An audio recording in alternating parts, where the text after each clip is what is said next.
Good evening from Holyrood. Coming up on tonight's Representing Border.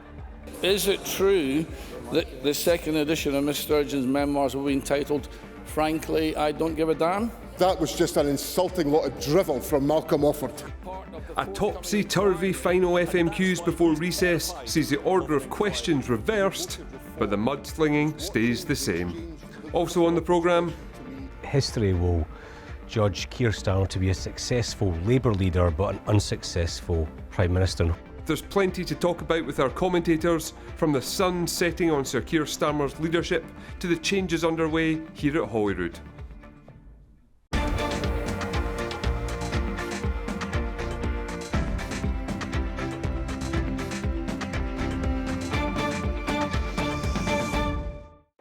On the final day before recess, Holyrood was back to front. First Minister's questions began with the Scottish Liberal Democrat leader and ended with Malcolm Offord from Reform UK. The reversal in order was part of efforts from the new presiding officer to shake things up, and it certainly did that with a mixture of thoughtful discussions on policy and borderline farcical political mudslinging. Matty Sutton reports. He was last to ask his question, and perhaps confused by the new order, the Reform leader went left field. Is it true that the second edition of Miss Sturgeon's memoirs will be entitled, Frankly, I Don't Give a Damn? Meanwhile, we have heard that the Miss No Comment is to star in a TV show, playing the role of Deputy Prime Minister in the UK. Frankly, you couldn't make this up, or is this part of John Swinney's cunning plan?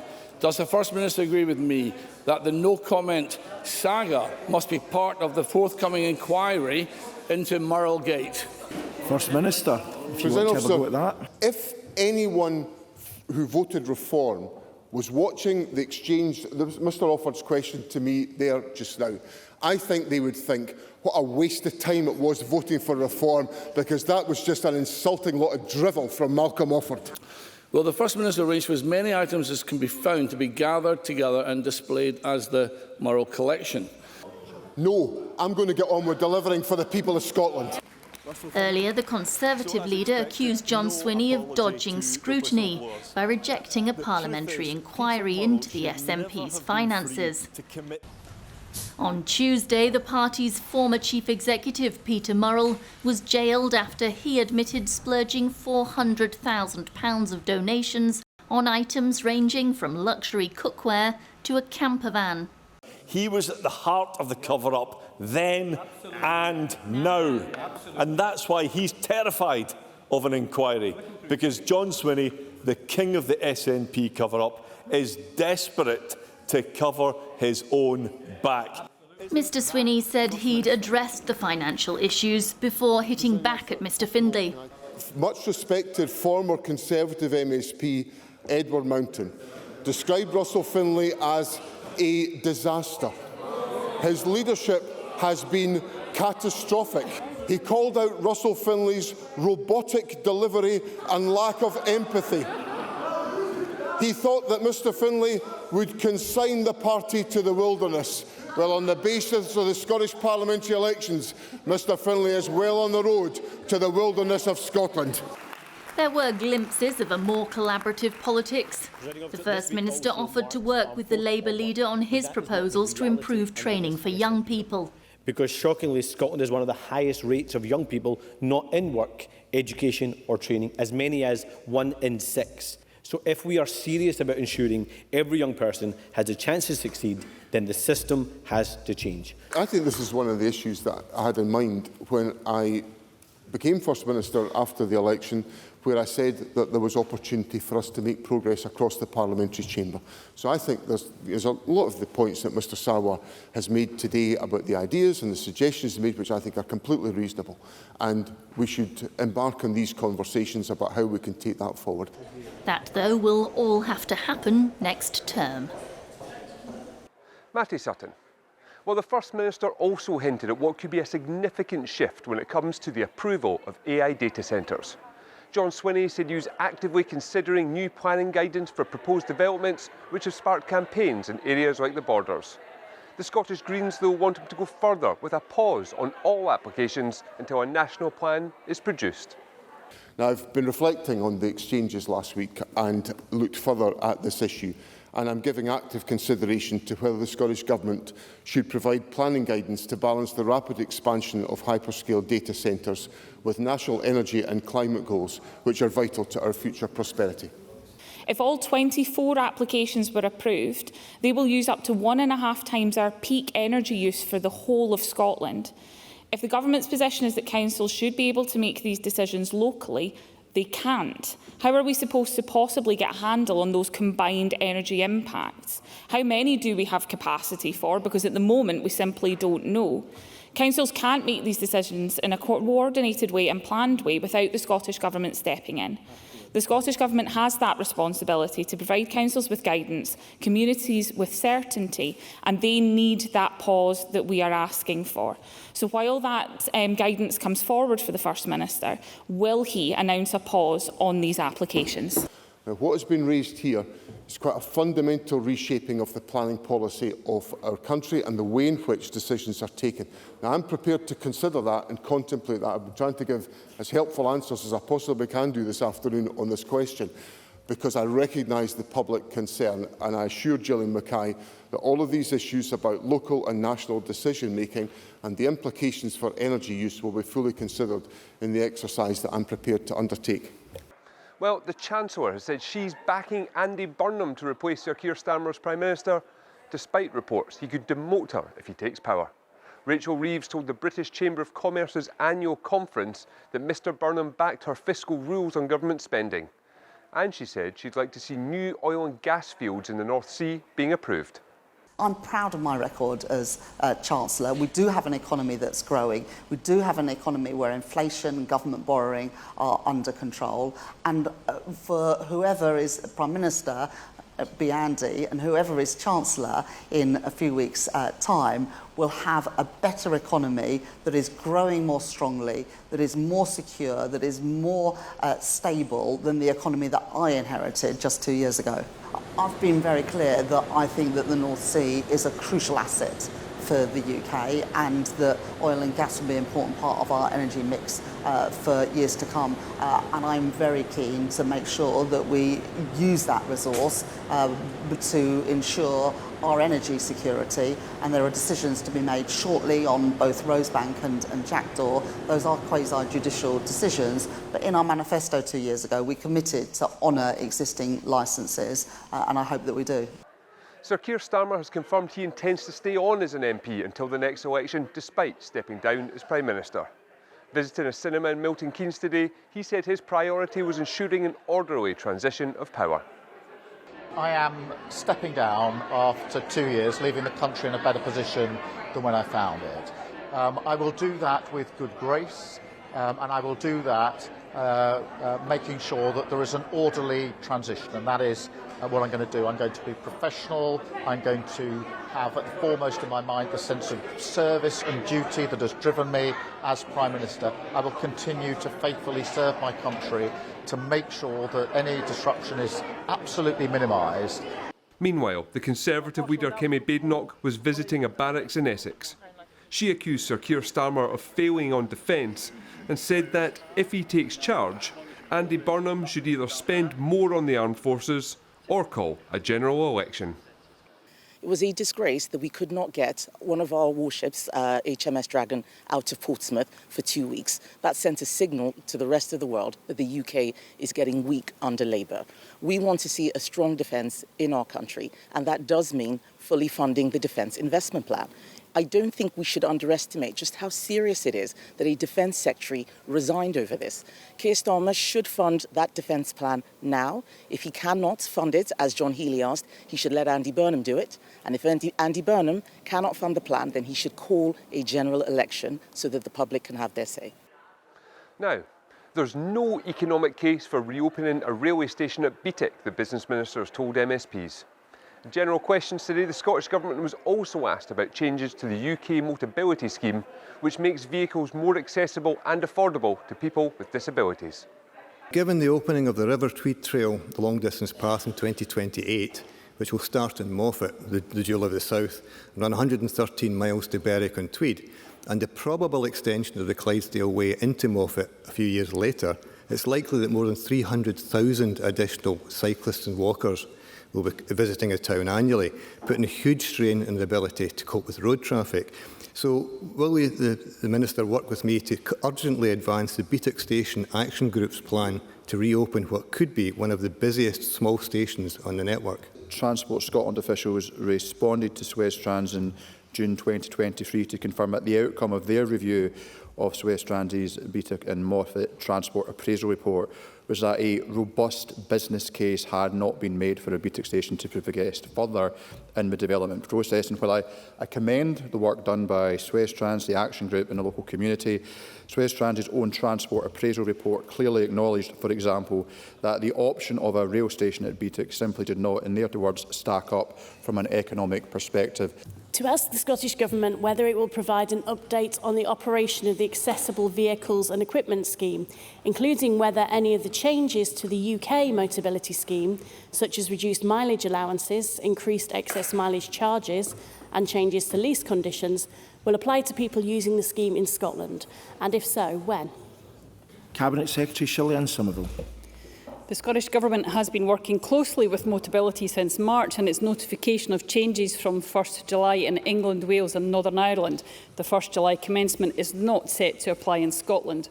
These changes by Motability are a direct consequence of the UK Government's decision for a removal of tax exemptions on Motability vehicles in the November 2025 budget.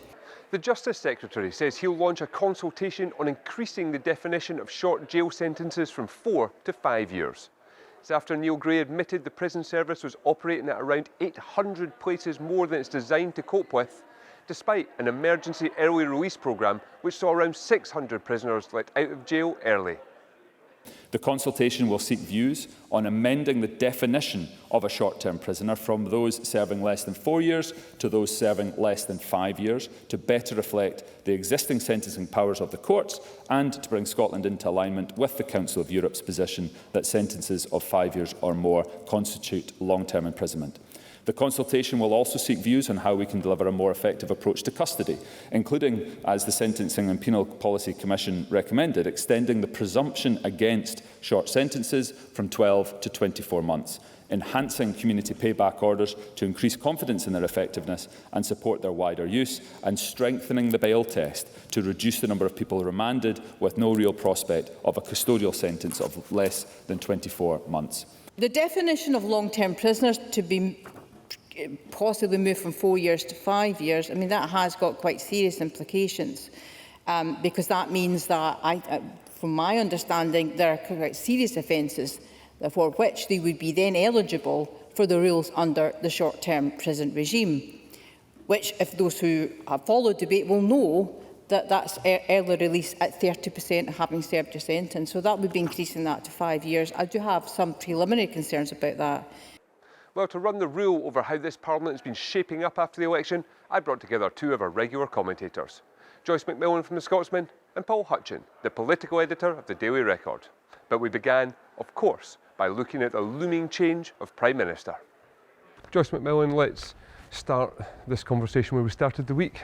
Sir Keir Starmer at the famous podium in Downing Street, another Prime Minister gone. How would you reflect on his 2 years in office? Well, I mean, certainly at the beginning of the premiership, or particularly at the beginning, there were some serious self-inflicted harms, and there were one or two moves that were extremely unpopular and very badly handled. One was the failure to support the WASPy women, which they had said they would do. Another was the attempt to reform disability benefits, which went down badly. A third was the winter fuel payment row, which again almost had to be reversed in the end because it just played so badly and was so unpopular and not what people expect from a Labour government. And then there's the international scene, which is extremely fractious. Now, I think most observers would say that Keir Starmer's done very well on the international scene on the whole, rebuilding relationships with Europe, being perceived as a steady ally and all the rest of it. But his failure to take a clear international law stance on Gaza has damaged him with quite a large section of British voters. The effect of that tends to be slow and gradual, but it was there. So those are the self-inflicted harms. And then on top of that, there was a sort of near hysterical campaign against him in some sections of the media, going on and on about how this government were socialists and communists. You know, a chance would be a fine thing, frankly. You know, they're nothing like any of that. But just, you know, the kind of hysterical anti-Labour campaigning that you get from some sections of the British media, I think picked up with too much alacrity by some broadcasters and setting that agenda of crisis around the Starmer premiership. And, you know, how this will play out electorally really remains to be seen, because a lot of people voted for Labour in 2024 to end the Tory chaos of 5 prime ministers in you know, 5 years or whatever it had been, and to have a bit of stability. And Keir Starmer seemed to promise that, you know, a bit boring, very stable, you know, very sort of persistent in achieving his goals. And now he's been dethroned. And I don't know, you know, I think there are quiet but seriously annoyed sections of the electorate who will not be impressed by that, particularly on the behaviour of the Labour Party in not supporting him. Paul Hutchin, where do you think it all went wrong for Keir Starmer? Look, I think history will judge Keir Starmer to be a successful Labour leader but an unsuccessful Prime Minister. And what I mean by that is that when he took over, I think in 2020, it was a party infected with anti-Semitism, had no credibility in the economy and defence, and facing a huge Tory majority. He managed to overturn that in one term and get a huge majority for himself. That was a monumental achievement from a Labour perspective. But as Prime Minister, he just never got started, and I think it was a failure to plan, have a really detailed first 100 days, set of policies tied to a wider vision, a bit like Tony Blair did in 1997, and he's never been able to get on the front foot. I think also in the cost of living crisis, people were crying out for more money to be given to them, but he actually was taking money away from people, such as through the winter fuel payment, and then trying to take money away from people in terms of the welfare system. So, look, I think his place in history is secure, but Labour has to learn lessons about the failed Starmer premiership. Well, on that note, Joyce, you mentioned a section of voters that will be probably a bit hacked off with another change of Prime Minister. It is looking like it's going to be probably a coronation for Andy Burnham. Do you think he can, you know, succeed where Starmer's failed, win back some of those people who have drifted away from Labour over the last couple of years? I really don't know. I mean, there's a kind of emotional level to what's going on that slightly escapes me. I don't really understand why so many people really hated Starmer, and I don't really understand why some people seem to see Andy Burnham as obviously better. I mean, it just seems to me he comes from roughly the same ideological neck of the woods in the Labour Party. He's not made any announcements, certainly in recent months, that would suggest he's going to radically change anything that Keir Starmer was doing. I mean, he might change the style, he might organise the whole thing a bit better, he might present it a bit better, for all I know. I don't know how good he is actually at that at the national level. But it just seems to me to be a bit of a shot in the dark by the Labour Party to take on somebody that's only just returned to Westminster after a long absence, to just assume that they're going to be better than Starmer, and essentially to visit on the electors a Prime Minister who was not the leader at the time of the last general election. I think it annoys people, and I think it will annoy a lot of people. And I also think the same people who were interested in destabilising and taking down the Starmer premiership from a right-wing point of view will be just as interested in taking down Andy Burnham. So it won't be long until we're seeing the same sorts of headlines about him, in my, you know, as far as I can see. Paul, a lot's been made of Andy Burnham's record as Mayor of Greater Manchester and his love of devolution. How do you think that's going to play in Scotland? So, when you lead Greater Manchester, you instinctively understand devolution. You're constantly coming up against Whitehall and Westminster demanding more powers and asking them to be more sensitive. So in that sense, I think you'll understand some of the frustrations that have existed in this place towards the UK government for a very long time. But it's the cold, hard reality of politics. The SNP will demand India F2, he will say no, he will be accused of disrespecting the Scottish Parliament and the will of the Scottish people. But I do think there are outlines of a constitutional alternative to independence that Andy Burnham might promote. That is more powers for England, maybe more powers for Scotland, more powers for Scottish councils, and also House of Lords reform, maybe making that into a Senate of the nations and regions rather than a house full of cronies and a retirement home for political failures. So I do think that there are the makings of a centre-left alternative that's much bolder than the one that we saw from Keir Starmer.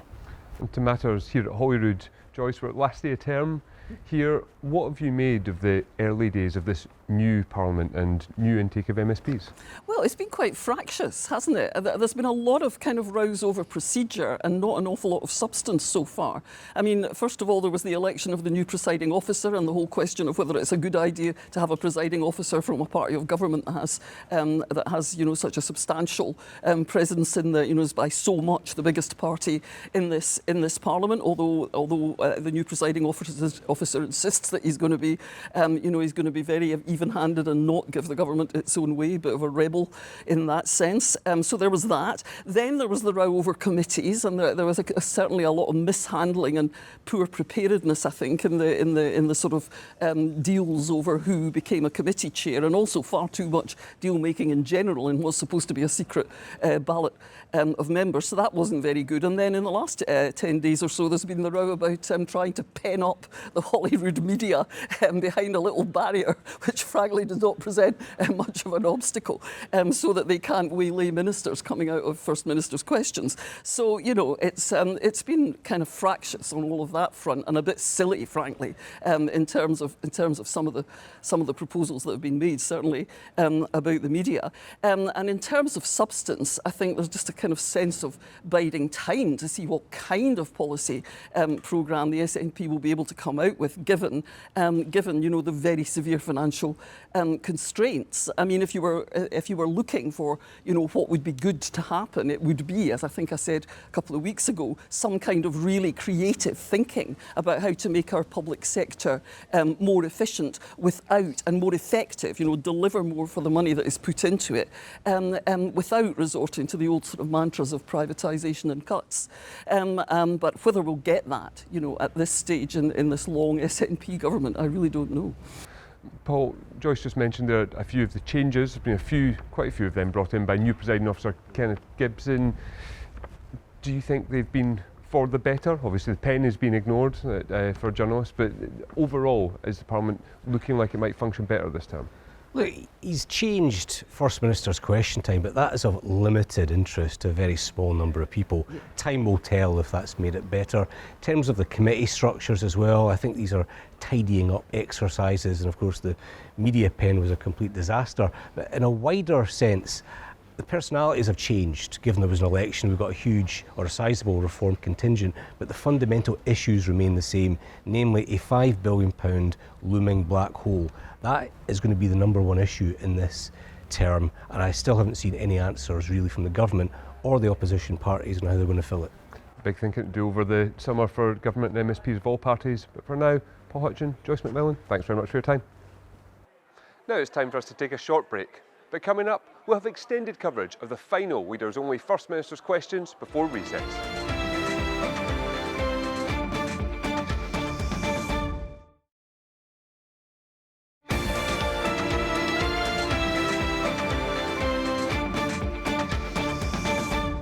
Welcome back. Today's First Minister's questions saw an interesting shift. At the presiding officer's request, the order was reversed, with the leader of the Scottish Liberal Democrats, who are the smallest party, going first, and the main opposition leaders taking their turn at the end. It was also the final FMQs before MSPs head off for their summer holidays. Here's the best of the exchanges. Question one is for Alex Cole-Hamilton. Thank you very much indeed, Presiding Officer. Presiding Officer, I'm sure everyone in this chamber will join me in expressing solidarity with Scotland's Muslim community after the brutal and unprovoked attacks on the streets of Edinburgh last weekend. That community's response to those attacks has not been one of violence or revenge. It has been a plea for tolerance and for understanding. And in a society where that feels increasingly rare, we would all do well to listen to them.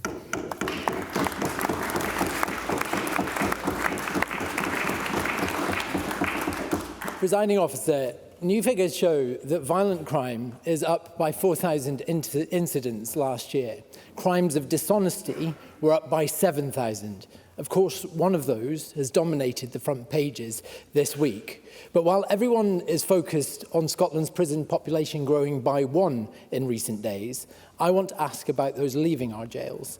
All told, over 1,400 inmates have been let out since the early release scheme began. because our prisons are bursting at the seams. But this isn't a strategy, nor will it protect the public. So can I ask the First Minister, how many of those who were released early went on to re-offend, and how many of them are already back behind bars? First Minister. First of all, can I associate myself unreservedly with the comments that Mr Cole-Hamilton made about the feelings in the Muslim community? On Monday, I visited the Broomhouse Mosque along with Samita Kumar and the Andale Street Mosque in Edinburgh with Ben McPherson. And of course, the Broomhouse Mosque is twinned with the Blackhall Mosque, which I think is probably in Mr Cole-Hamilton's constituency. If not, it is very close by. The feeling of unease is palpable in the community, and as I indicated in my answers on Tuesday, I met young men who were the victims of the attacks last Friday, and my heart goes out to them for the trauma and the physical injury that they have suffered. And I reiterate my absolute wholehearted commitment to give the leadership in Scotland to ensure that we live in a tolerant and inclusive country at all times. In relation to the prison population, as Parliament is aware, because the Government has been very transparent with Parliament over the course of the last 2.5 years, the prison population has been rising significantly. The Government has taken forward, with parliamentary consent, measures which have resulted in the early release of certain prisoners, although there are significant exemptions in place. And the Justice Secretary will lead a debate on the prison population and our strategy in response to the sentencing, the Penal Commission's report that we received before the election later on this afternoon. I don't have the details about reoffending in front of me, but I'm happy to write to Mr Cole-Hamilton on that point. Alex Cole-Hamilton. I'm grateful for that reply. We can be sure it isn't zero, and for as long as we don't have a proper strategy around prison capacity, around rehabilitation, and around clearing down the court's backlog, and then early release will be in a revolving door with people going in and out and back into our prisons. Our justice system, Presiding Officer, is in crisis. So we need that strategy, and Lib Dems will, of course, play our part in that. But we also need to use the tools that we have right now. Presiding Officer, sexual crime is the highest it's been since 1971. Rape crisis describes that as shameful and sharp. And many of those assaults will have been committed by a partner. Yet the domestic abuse protections that this Parliament agreed to 5 years ago are still not in place. So can I ask the First Minister, when will his government stop dragging its feet, act on the will of this Parliament and restore the public's faith in our broken justice system? First Minister. I'm advised that the figures on return to custody, which is not quite the same point that Mr Cole-Hamilton is putting to me, is in the first tranche of the prisoner release scheme 13% and in the second tranche 5%. But I will furnish him with more details on this question. Russell Findlay. Thank you. I begin by congratulating Douglas Lumsden on his election as MP for Aberdeen South and welcoming our new MSP colleague James Adams to Holyrood today. Also here today are former members of the SNP's Audit and Finance Committee. At the height of Peter Murrell's crime spree, Alison Graham and Cynthia Guthrie raised concerns. Nicola Sturgeon ordered them to be quiet. John Swinney assured them there was no problem. The new Victims Minister tried to bully these whistleblowers into silence, and they back an inquiry because their testimony proves beyond any doubt that John Swinney and others enabled Peter Murrell's crimes. So will he apologise to them for his central role in this SNP scandal? First Minister. Presiding Officer, first of all, can I congratulate Douglas Lumsden on his election to the House of Commons. It will be a very exciting moment for Mr Lumsden, and I wish him well in the arduous responsibilities, particularly in the tabling of written parliamentary questions. Can I extend a warm welcome to James Adams and express my apologies that I was not here, as I should have been, for his swearing-in, but I was detained on other government business. But I wish Mr Adams a warm welcome to Parliament, and I wish him well in his parliamentary engagement on behalf of the people of the North East of Scotland. Now, Presiding Officer, I have apologised to members of the Scottish National Party for the events that have affected the party's finances, and I reiterate that apology today. But the comments that Russell Findlay makes about me are baseless, utterly and totally baseless. But we've become accustomed to that from Russell Findlay. Russell Findlay. So, as expected, no apology to the whistleblowers. The truth is, Peter Murrell should never have been free to commit these crimes. Members of the SNP Finance and Audit Committee blew the whistle, but they were bullied into quitting after being refused access to basic information. John Swinney twice went onto the BBC to say that his party's finances were completely sound. He was at the heart of the cover-up then and now.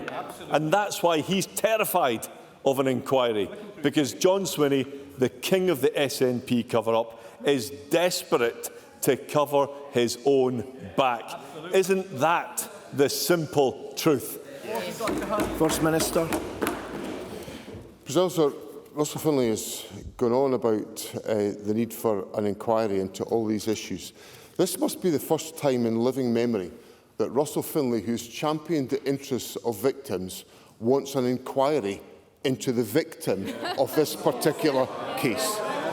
Now, I would simply say to Mr Findlay to give him a reassurance about the issues about which he's concerned, that I've addressed the issues in the SNP's finances, and the SNP has got strong governance in place.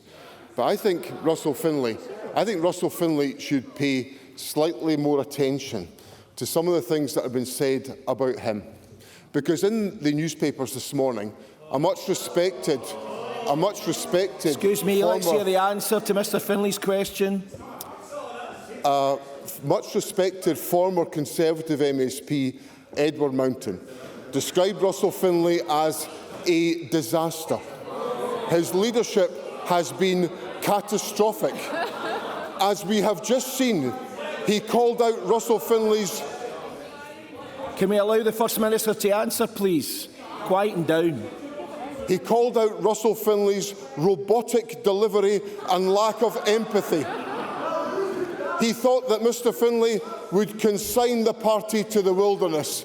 Well, on the basis of the Scottish parliamentary elections, Mr Findlay is well on the road to the wilderness of Scotland.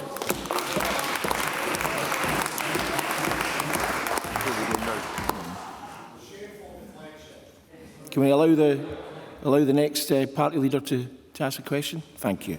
Gillian Mackay. Since we last raised the issue of hyperscale data centres with the First Minister last week, over 6,000 people have written to him to back the Scottish Greens' call for a moratorium. Hundreds of those people gathered outside Parliament yesterday to make their voices heard. Communities are rightly worried about the local environmental impacts and the massive strain on our energy system these applications could bring. And now Antonio Guterres, Secretary-General of the United Nations, has joined the call, saying that AI data centres are hungry for land, water and power, and calling for every major AI company to publicly disclose the full environmental impact of its systems. Will the First Minister stand with communities across Scotland and the head of the UN in taking on big tech, or will he continue to allow a free-for-all on hyperscale data centres? First Minister. Presiding Officer, as I said last week, I understand the concerns that have been raised here about the environmental impact and the impact on energy resources that are emerging from the proliferation of applications for hyperscale data centres. So I totally understand that concern, and I made that point clear last week. Now, I've been reflecting on the exchanges last week and looked further at this issue, and I'm giving active consideration to whether the Scottish Government should provide planning guidance to balance the rapid expansion of hyperscale data centres with national energy and climate goals, which are vital to our future prosperity. Gillian Mackay.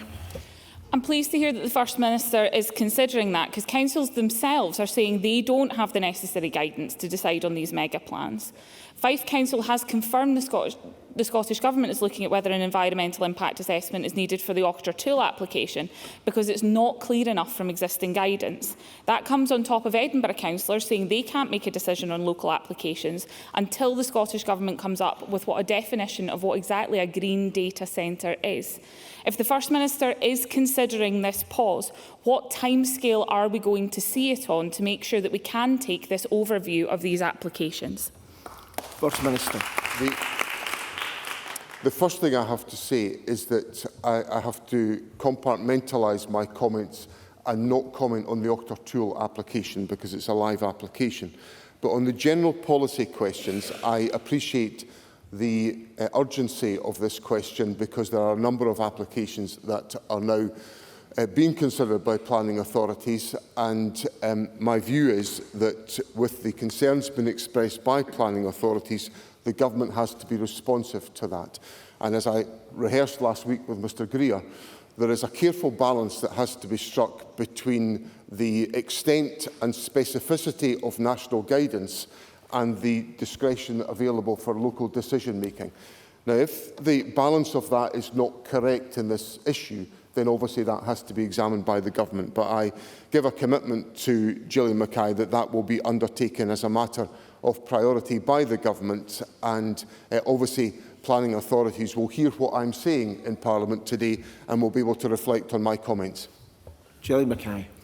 I appreciate that response from the First Minister, but local issues aside, the most significant impact of all of these data centres is the combined energy use. If all 24 applications were approved, they will use up to 1.5 times our peak energy use for the whole of Scotland. If the Government's position is that councils should be able to make these decisions locally, they can't. How are we supposed to possibly get a handle on those combined energy impacts? How many do we have capacity for? Because at the moment we simply don't know. Councils can't make these decisions in a coordinated way and planned way without the Scottish Government stepping in. The Scottish Government has that responsibility to provide councils with guidance, communities with certainty, and they need that pause that we are asking for. So while that guidance comes forward for the First Minister, will he announce a pause on these applications?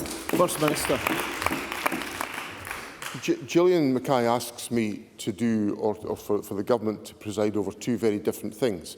She asks me on the one hand to enable local authorities to take decisions that will be cognizant and compatible with energy requirements within the country, but expects local authorities to do that in a coordinated and organised fashion around the whole of the country. Now, those two things I don't think are possible at the same time, which is why I have to explore whether it is appropriate for such decision-making to be undertaken at local level, given the scale of the developments that are involved. So, for example, when it comes to large-scale renewable energy projects, at a certain level and scale of application that is called into the government is not called into the government, it automatically defers to the government. Now, what has been raised here is quite a fundamental reshaping of the planning policy of our country and the way in which decisions are taken. Now, I'm prepared to consider that and contemplate that. I've been trying to give as helpful answers as I possibly can do this afternoon on this question, because I recognise the public concern, and I assure Gillian Mackay that all of these issues about local and national decision-making and the implications for energy use will be fully considered in the exercise that I'm prepared to undertake. Anna Sarwar. Thank you, Presiding Officer. Before I begin, can I join others in condemning the appalling anti-Muslim attack in Edinburgh? No Scot should live in fear, and every Scot should live in safety. And our thoughts are with those who were injured and with the wider Muslim community. And I want to put on record my thanks to all the emergency services who responded so quickly and effectively. I think we should say loudly and clearly from this Parliament and across the country that an attack on one, whether it's individual or one community, is an attack on all of us, and hate has no place in our Scotland.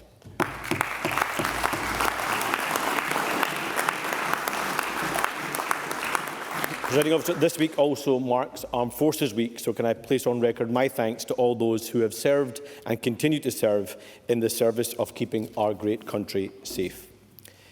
Presiding Officer, today Audit Scotland published their report on the Government's progress with the reform of post-school education and skills, and it is damning.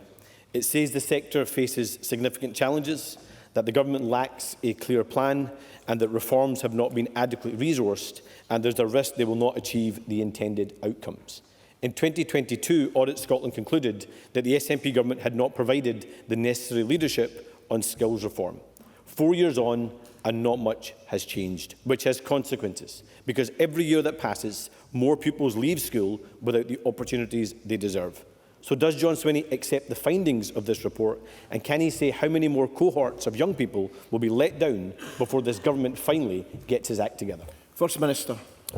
First of all, President Officer, let me associate myself entirely with the comments that Mr Sarwar has made about the Muslim community and about the necessity for all of us to stand together in the face of the spreading of hate in our society. And in the disputatious world of politics, I'm glad and I'm not in any way surprised that Mr Sarwar and I are in exactly the same position on that question. And also let me pay tribute to the members of the Armed Forces for the service and commitment that they give. We obviously have a parliamentary event on Saturday, which is the occasion of Armed Forces Day, and I commend everyone who will be involved in Armed Forces Day commemorations around the country.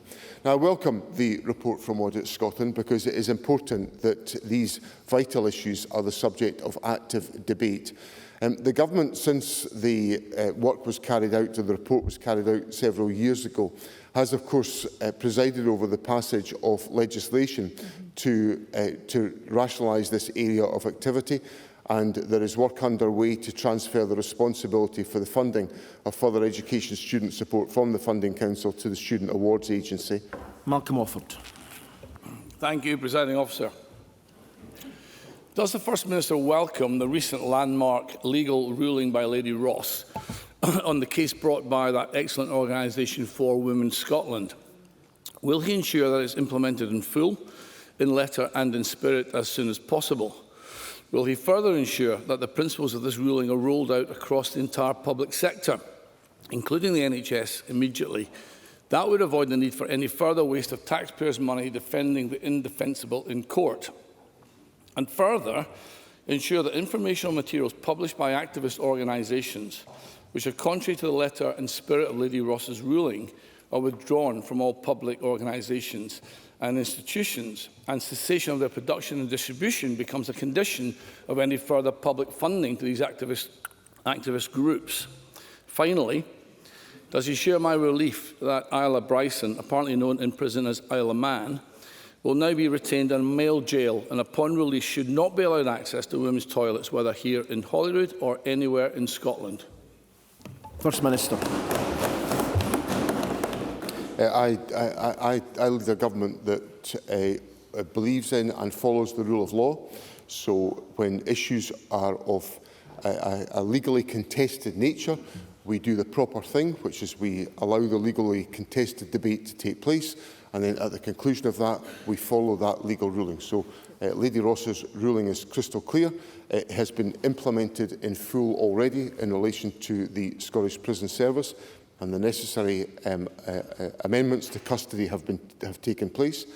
I do not intend to talk about individual cases because that's inappropriate for me to do that. And in relation to the circulation of materials, materials in guidance have to be compatible with the law as it stands, and that's exactly why the Scottish Prison Service withdrew their guidance at the earliest opportunity, and developments of further guidance will be undertaken consistent with the ruling of Lady Ross. Malcolm Offord.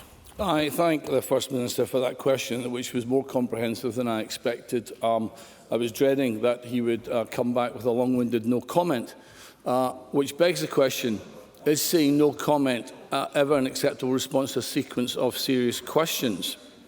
And of course, he will be aware that all this illegal gender policy was implemented by his predecessor, Miss No Comment, who has now fled to London in search of fame and fortune and lower taxes. Is it true that the second edition of Miss Sturgeon's memoirs will be entitled, "Frankly, I Don't Give a Damn"? Meanwhile, we have heard that the miss no comment is to star in a TV show playing the role of a Deputy Prime Minister in the UK. Frankly, you couldn't make this up, or is this part of John Swinney's cunning plan? Does the First Minister agree with me that the no-comment saga must be part of the forthcoming inquiry into Murrell Gate? First Minister, if you want to have a go at that. The only person up until now who's ever accused me of being long-winded is my 15-year-old son, who tells me to shorten my answers in Parliament on a regular basis. So I think for the benefit of currying favour with the presiding officer, I'll keep this one short. Mr Offord's contribution. Oh, it's all very funny, Mr Kerr. You're always laughing at things. Mr Kerr was laughing at the very substantial points made by Daniel Johnson in the debate, where Mr Kerr trivialised the attacks on Muslim members of our community, which is an absolute disgrace.